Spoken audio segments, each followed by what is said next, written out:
모압 왕 발락이 이스라엘을 두려워한 나머지 부돌 출신 발람 선지자를 고용해서 이스라엘을 저주하도록 사주했으나 철저하게 실패한 이 놀라운 사건이 길게 여러 장에 걸쳐서 기록되었습니다. 부돌이라고 하는 지명이 나왔습니다. 이곳은 유프라테스 강의 상류입니다. 그래서 오늘날의 지도로 본다면은 레바논의 북쪽이 터키 아닙니까? 그 터키 남쪽이 유브라데스 강의 티그리스 강의 발원지인데 바로 그곳입니다. 터키 남쪽이라고 생각하면 되겠습니다. 현대 지명으로서 이 모술이 뉴스에 자주 나왔었는데요. IS 본거지였었기 때문에 그 모술은 고대의 니느웨입니다. 그러니까 이 부돌은 같은 유브라데스 강에서 니느웨보다도 더 북쪽 터키 가까이에 있다. 제가 찾아보니까 이렇게 되더라고요. 그런데 이 모압 지경에서 우리가 어제 본문을 보니까 이스라엘은 헤스본 왕인 시온을 물리쳤었습니다. 그는 아모리 족속이었습니다. 그러니까 모압 족속의 땅을 점령했던 점령자였었던 것이죠. 그를 물리치니까 이제 모압 왕의 세력이 여기 지금 등장하는 겁니다. 모압 왕은 지금 발락이죠. 그래서 이제 시온에게 제압당했었지만 이스라엘이 물리쳐 주니까 이제 길을 펴게 되는데 이 모든 일을 지켜본 그는 이스라엘 민족을 무조건 두려워하게 됐습니다. 때는 이스라엘이 모압 평지 곧 요단 건너편 여리고 맞은편에 진을 쳤을 때라고 오늘 기록하고 있습니다. 그래서 이 이스라엘 때문에 걱정과 번민에 휩싸이기까지 한 이 모압 왕 발락이 저 북쪽의 부돌 출신의 선지자 발람을 모셔오고자 했습니다. 그가 유명한 선지자였음을 알 수가 있죠.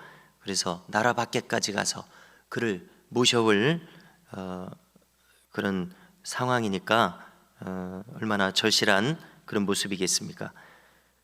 그를 청해서 이스라엘을 저주하게 하려는 그런 목적이었습니다. 그래서 발람이 복을 비는 자는 복을 받고 저주하는 자는 저주받을 줄 안다, 이렇게 믿고 있습니다. 이렇게 말하면서 그를 한층 높여주면서 그를 청했습니다. 그래서 모압의 장로들과 또 미디안의 장로들은 저 남쪽에 있었을 것 아닙니까? 그들과 연합해서 복채를 가지고 발람에게 가서 그대로 전했습니다. 사신까지 이렇게 보내는 겁니다. 그러자 발람이 대답합니다. 이곳에서 유숙하라. 내가 듣는 대로 대답하리라. 하나님하고 어떻게 통하는지 좀 신비로울 따름이죠. 아무튼 그날 밤에 하나님과 통하는 것을 시도하겠다는 뜻이죠. 자, 아니나 다를까 그날 밤 하나님께서 발람에게 말씀하시게 됩니다. 12절입니다. 뭐라고 말씀하십니까? 너는 그들과 함께 가지도 말고 그 백성을 저주하지도 말라. 그들은 복을 받은 자들이니라. 한마디로 하나님은 이스라엘 백성들 편에 서 계셨습니다. 이스라엘을 복주시고 계시는 것이 하나님의 마음입니다. 그런데 우리가 여기서 잠시 생각해 볼 것은 모압 왕 발락은 지체 높은 사람이죠. 한 나라와 민족의 왕이니까요. 얼마나 부귀영화를 누리는 사람이겠습니까? 권력을 누리는 사람이겠습니까? 그래서 우리는 무엇을 생각할 수가 있냐면은 하나님의 뜻은 이스라엘 백성들에게 있는데 모압은 롯의 후손이니까 아브라함과 조카지간이니까 먼 친척 아닙니까? 친척이 되는 민족입니다. 430년 전에는 친척이었습니다. 지금도 친척이죠. 그러면은 그 친척이기도 하니까 이들을 선대하면 좋을 텐데 무조건 두려워하고 적대하고 있는 것입니다. 자, 무엇을 거론하고자 하냐면은 아무리 이 세상에서 권력을 가진 왕입니다, 물질을 가진 그런 풍족한 권세자이고 왕입니다, 재력가입니다. 그러면 무슨 소용이냐는 것입니다. 하나님의 뜻이 이스라엘 백성들에게 있다는 것을 모르는데 그렇게 평생 살아서 그것이 무슨 소용이겠냐는 겁니다. 그래서 이 시간에 하나님의 말씀을 구하고 찾으며 이 새벽기도 자리에 있는 우리는 정말 이스라엘이 복된 자들인 것처럼 복된 자들임을 믿어야 되겠습니다. 왜 복된 자들인고 하니 이 세상 사람들은 이렇게 기준이 없습니다. 모압 왕 발락은 기준이 없습니다. 그러니까 하나님 뜻이 어디 있는지 모르고 그들을 저주하고자 합니다. 그런데 우리는 오늘도 이 아침에 수많은 생각과 사상들이 있지만 하나님 말씀을 가지고 기준을 삼고 있습니다.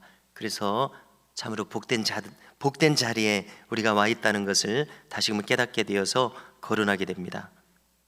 이튿날이었습니다. 발람이 그들에게 이야기합니다. 너희들은 돌아가라. 여호와께서 허락하지 않으시느니라. 자, 여기까지 봤을 때 이 발람 선지자가 아주 옳게 행하고 있습니다. 그들은 돌아갈 수밖에 없었습니다. 돌아가서 그대로 고하자 모압 왕 발락이 이번에는 더 높은 고관들을 보냅니다.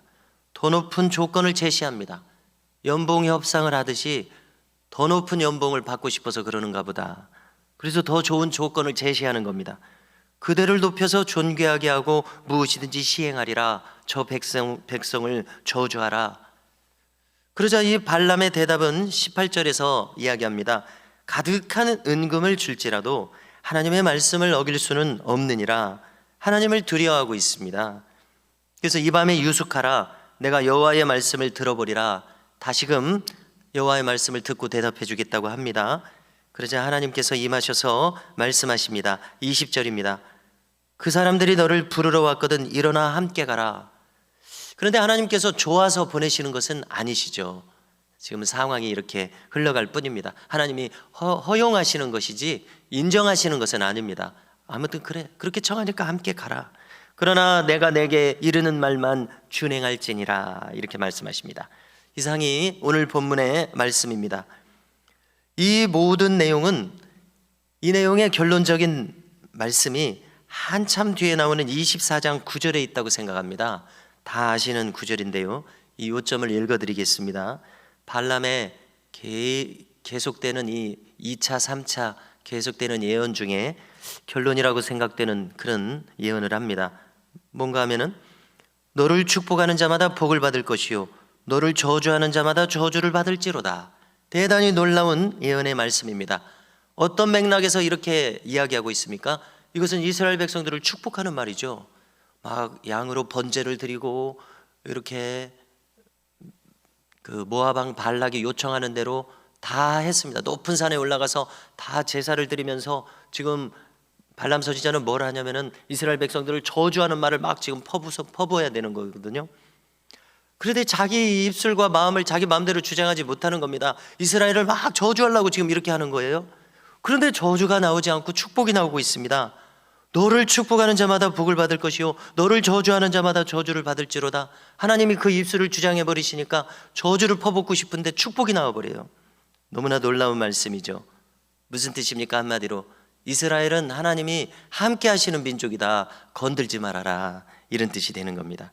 이스라엘 민족을 범하는 것은 감히 하나님을 범하는 것과 같다는 뜻입니다. 얼마나 놀라운 말씀입니까?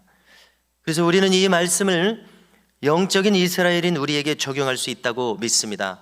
바울은 갈라디아서 4호장에서 우리를 영적인 이스라엘이라고 이야기합니다. 갈라디아는 터키 중부지방이죠. 갈라디아 사람들, 이방인들 아닙니까? 너희는 영적 이스라엘이야. 똑같이 우리도 영적 이스라엘이라고 생각을 합니다. 우리에게 적용할 수 있다고 믿습니다. 우리는 주님의 이름으로 행하는 사람들입니다.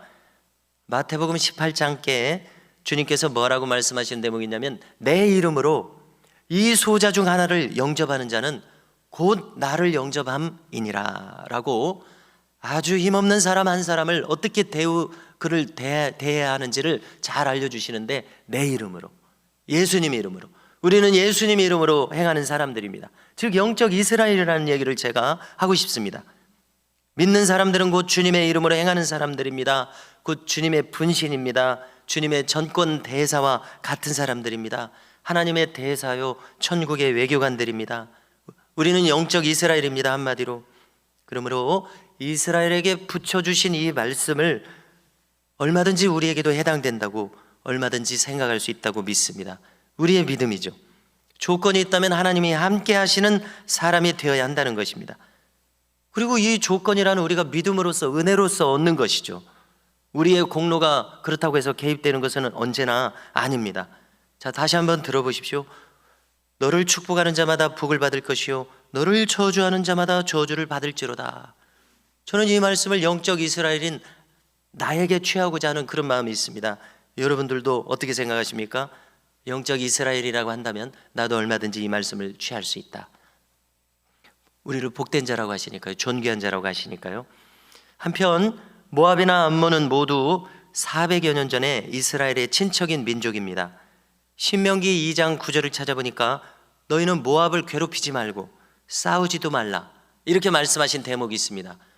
모압의 지경을 인정해 주시는 거죠. 모압의 삶을요. 또 에돔은 에서의 후손입니다.